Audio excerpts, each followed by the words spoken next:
Hey everyone, in 2009, LEGO released the midi-scale Millennium Falcon, and then in 2010 released a midi-scale Star Destroyer. And then there was a huge gap until 2023 when LEGO released the Executor Super Star Destroyer. And the next year, in 2024, they released three more sets with the Millennium Falcon, the Tantive IV, and the Invisible Hand, which would then be renamed the Starship Collection. And now this year in 2025, we saw a release of another three sets with the Home One Star Cruiser, the Acclamator class assault ship, and the Kylo Ren shuttle, which I do not own. The Starship Collection is honestly one of my favorite lines right now that LEGO has. You know, apart from the Ultimate Collector series, I just really love being able to get iconic ships and capital ships in this smaller scale to, you know, display next to one another. And especially since they all have consistent stands, it just is really great for display and to be able to collect them all. So today I'm going to be ranking every set in the Starship Collection, and after the ranking I'll be giving my thoughts on the Starship Collection as a whole. I do have a slight problem with the Starship Collection, and that is it does have a pricing issue. I do have a problem with how some of these sets are priced compared to other sets in the Starship Collection. So without further ado, let's get started with the ranking. Starting with number 7, I have Kylo Ren Shuttle. It's $70 with 386 pieces. This is the most overpriced Starship Collection set. $70 is the price tag off the size alone, as both wings are very long that they don't even fit on the box. I think this is the least good looking one. Now it's not bad though, just not as good as the rest. Maybe it looks a little bit better in play scale than midi scale to me, but here the midsection looks so small and there's just the big wings, which is an accurate look, but I am just not the biggest fan of Kylo Ren Shuttle in this scale, I guess. It does look good in flight and landed mode, and it definitely is very towering because of those long wings, but for $70 though, it just isn't worth it. This should have been $50 max, especially with only 386 pieces.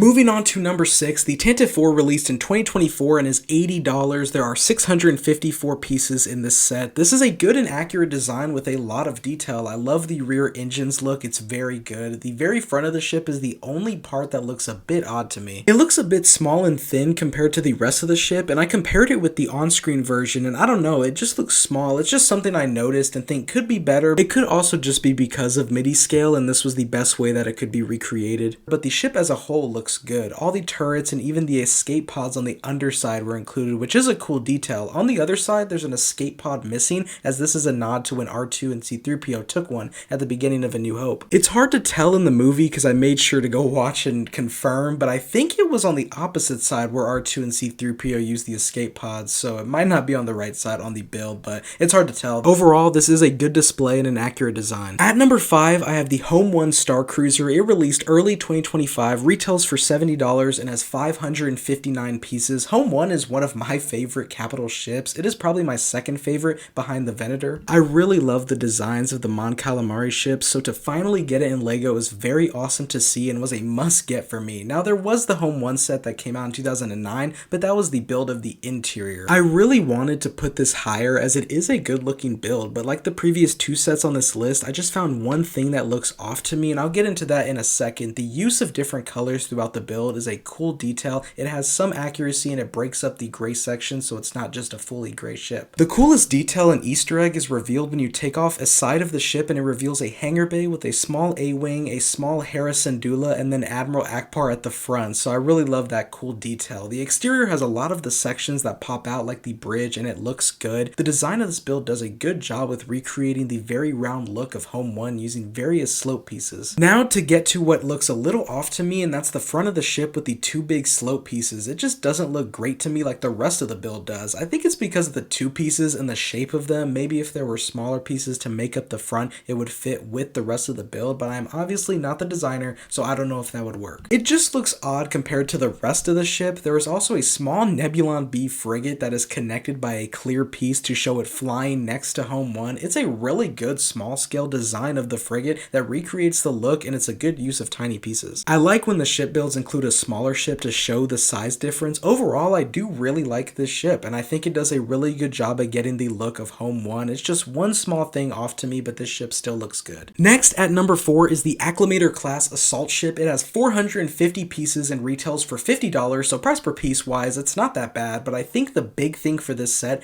is it's not that big. It is smaller than I would have liked, and for $50, it does make you notice it for sure. The design is phenomenal though. It is a very accurate build. All printed pieces are always good. The bridge design is good, and it has a a clear piece for the window, which I like. Rear engines look good as well. There is a small Easter egg detail on the underside. A panel can be pulled down on each side to reveal white studs for clone troopers. I like the snot studs not on top technique on the red section and the rear section as well. First time getting the Acclamator in LEGO, so that is very cool. I think it is a bit overpriced. The piece count are good, build is very accurate, but like I said earlier, it looks small for $50. The Invisible Hand is at the number 3 spot, the second Clone Wars vehicle for the Starship Collection. The Invisible Hand is General Grievous's command ship and was first seen in Star Wars Revenge of the Sith. Like the Acclamator, this set is $50 as well, but has 100 pieces more with 557 pieces. Like I said in the intro, it's something I will definitely talk about after the ranking in my thoughts section. This build is bigger, so it does look a little bit more worth it for $50. The set does include a few stickers that are placed in the front with the Separatist logo. The build is very detailed and has an accurate design as well. It's a very smooth build with not many studs on top. The front has a transparent green piece for the bridge, and it's put in the clip piece, which that's a cool technique. There is a really cool feature that you can do with this build, and no other Starship Collections that has a feature like this. You can actually split the ship in half, just like in the movie, which is awesome. Like many of the sets, there is also an Easter egg within the build in the hangar bay with a small MTT and small Jedi interceptors for Anakin and Obi-Wan. This set I'd say is worth $50. It's got over 500 pieces, so price per piece is good, and the build is bigger than the Acclamator. It's an accurate and detailed build, and it looks good on display. At number 2, I have the Millennium Falcon, the ship that started the midi-scale back in 2009 when the first version was released. 15 years later in 2024, the new Falcon was released with 565 more pieces. It retails at $85, making it the highest price set for the Starship Collection. This Millennium Falcon has a ton of detail. I mean, all the greebling and small pieces used that you can see on the top. That's where the extra 500 pieces are. It almost looks over detailed, which is what I first thought when I saw this set, but in person it looks amazing. There is an Easter egg inside that has studs to represent all the characters and a mini Djarik board. The printed pieces look good, and especially the printed cockpit. I like how this one, the stand is different so that it actually displays the Falcon mid-flight at an angle. It's perfect for display. It's a great model and definitely an improvement from the 2009 version. The best Starship Collection set is the Executor Super Star Destroyer. This set was released in 2023 and brought back the midi scale. It's $70 with 630 pieces, so not a bad price per piece. It's a phenomenal build that has a lot of detail, and I love the greebling in the mid area of the ship with the bridge. The underside has the engines with the transparent orange pieces, and it looks great. Like the majority of sets on this list, there is an Easter egg depicting the scene from Empire Strikes Back with Darth Vader and the bounty hunters. It is the biggest of the Starship Collection, at least lengthwise. Kylo Ren's shuttle has those big wings, so that's the closest, if not bigger in size, but for capital ships, the Super Star Destroyer is the biggest.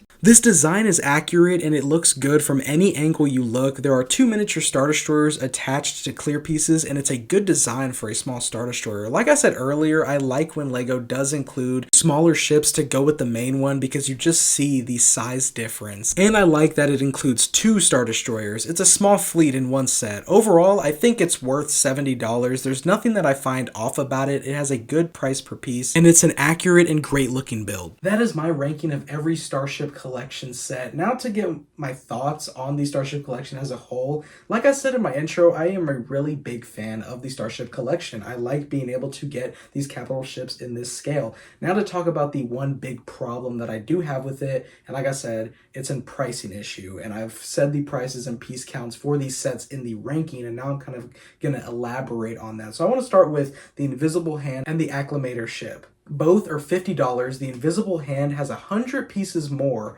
and is visibly, slightly larger as well. So, how are they the same price? I do think that the Acclamator should have been cheaper than the Invisible Hand. And then another example is the Home One Star Cruiser and the Executor Star Destroyer.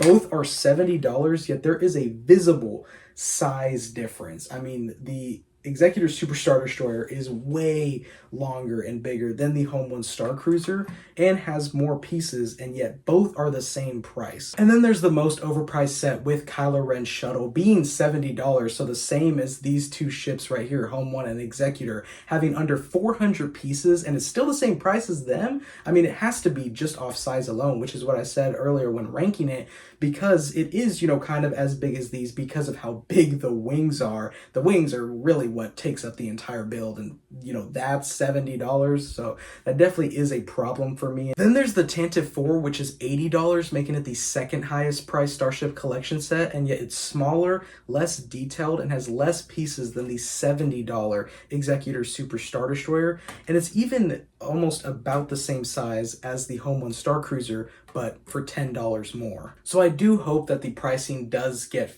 fixed, or at least better for future Starship Collection sets, and that they match both the piece count and the size and just really the overall build in the set. And one more thing that I definitely think will improve the Starship Collection heavily, both with the price and just the set itself, is if there was a minifigure that came with each Starship Collection set related to that build. Like the Invisible Hand, this is a great opportunity to include a General Grievous, or, you know, having a Clone Trooper for the Acclamator, Darth Vader for the Super Star Destroyer. So that's definitely something that I hope LEGO adds in future Starship Collection sets, as I think it'll just make the set better, and there's even space for them on the stand. There's 2 studs on each side. It's a perfect opportunity to add minifigures. I do really like these sets, and I love being able to collect all of them and have them on display, you know, lined up. They look really good next to each other.